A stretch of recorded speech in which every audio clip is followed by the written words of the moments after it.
Hello everyone, my name is Gage, and welcome to a Minecraft video. Today I'm going to be talking about time travel, some of the theories with it, and some of the issues that come up with it. So, right here I have my time machine. It's very high-tech, very cool, and I want to go to the past. Alright, that should have done it. Let's head on out and...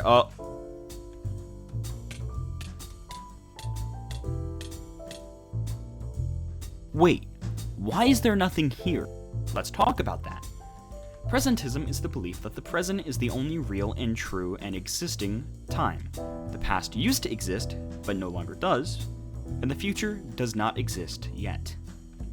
Presentists say that time travel is impossible because it's impossible to travel to a place that doesn't exist, i.e. the past or the future. However, that doesn't matter. It doesn't matter that the place you're traveling to doesn't exist in this current moment, it matters that it exists by the time you get there.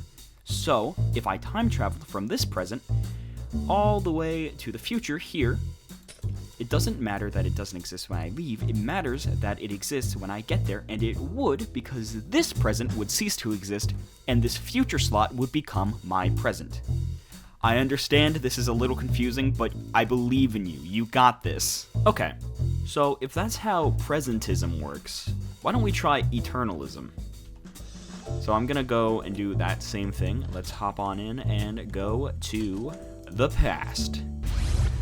Alright, that should be the... Oh. What happened? Let me stop you right there, young man. Because unlike presentism over here, eternalists believe that time has already pretty much been written. The past exists, the present exists, and the future exists, and you cannot do anything to change any of it.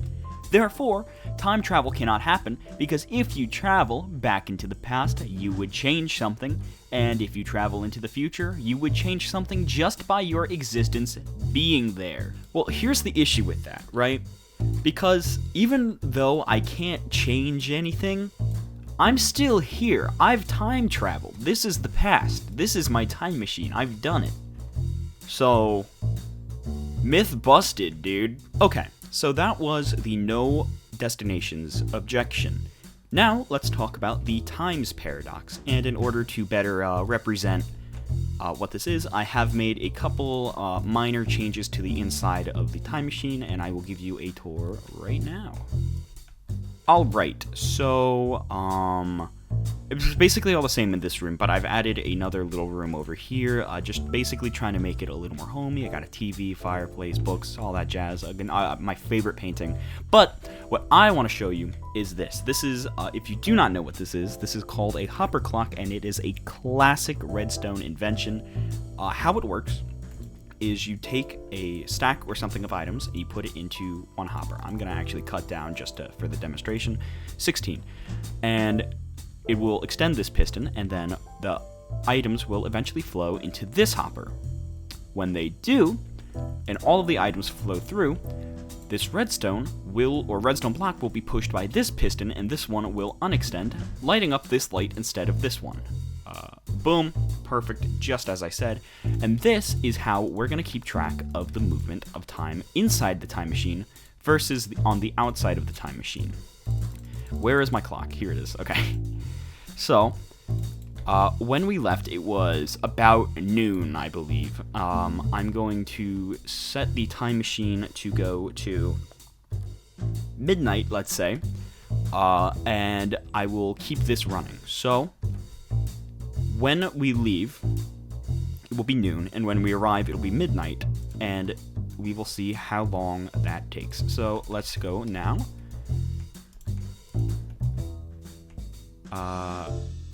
Boom. Okay.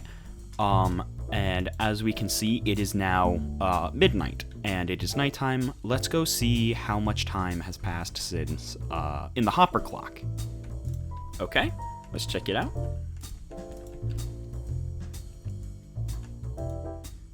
Only about, let's say it's 64, like 24 seconds now have passed inside the machine, but a whole 12 hours has passed outside.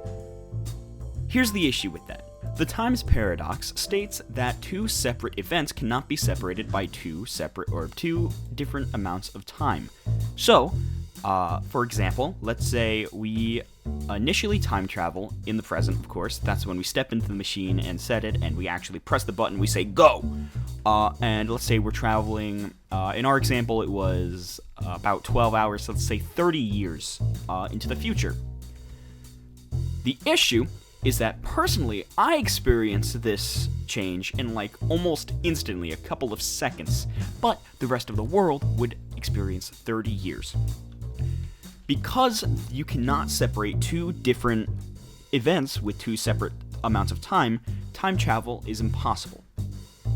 However, respectfully, this isn't really a problem at all, because there is a difference between my personal time and external time. Which means my personal time, instantly, external time is 30 years, and it just doesn't matter. Also, physics literally allows for time travel, so even if this is a problem, it really can't be a huge problem. That was the times paradox. Now let's talk about double occupancy. I have my time machine, and I would like to travel back to when I first made it so I can watch it being created. So let's just hop on in and head to the past. Wait, what just happened?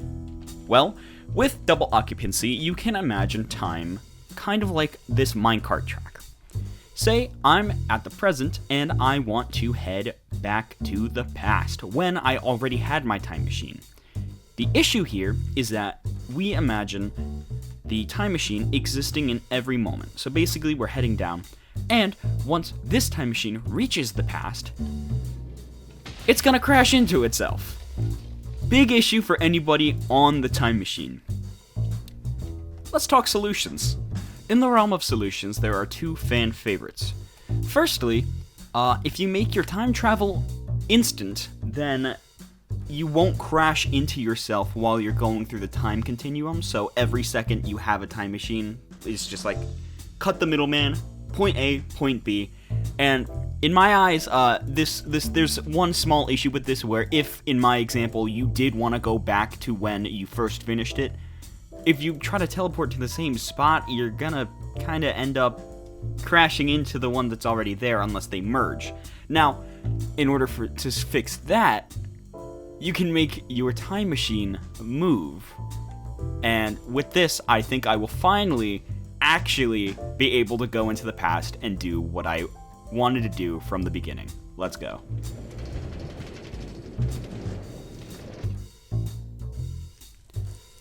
Alright, it looks like we have made it into the past, and it looks like also the time travel did blow the Minecraft skin off of my body, but hey, you know what, time travel's weird, it happens.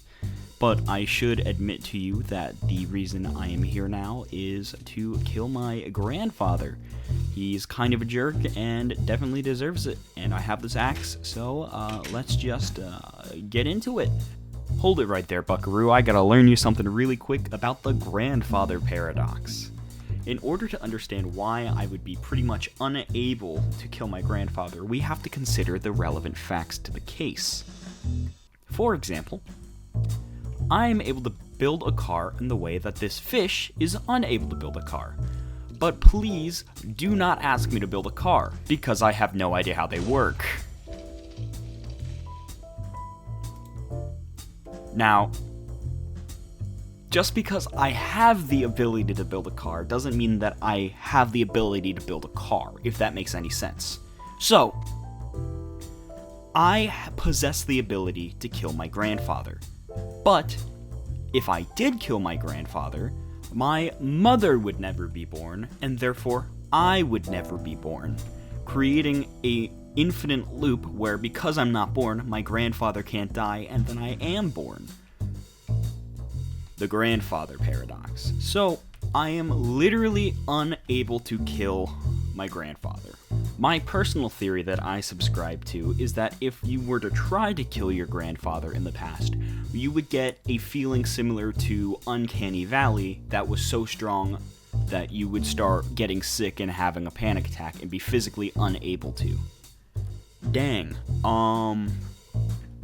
Well, whatever. I guess you get to live.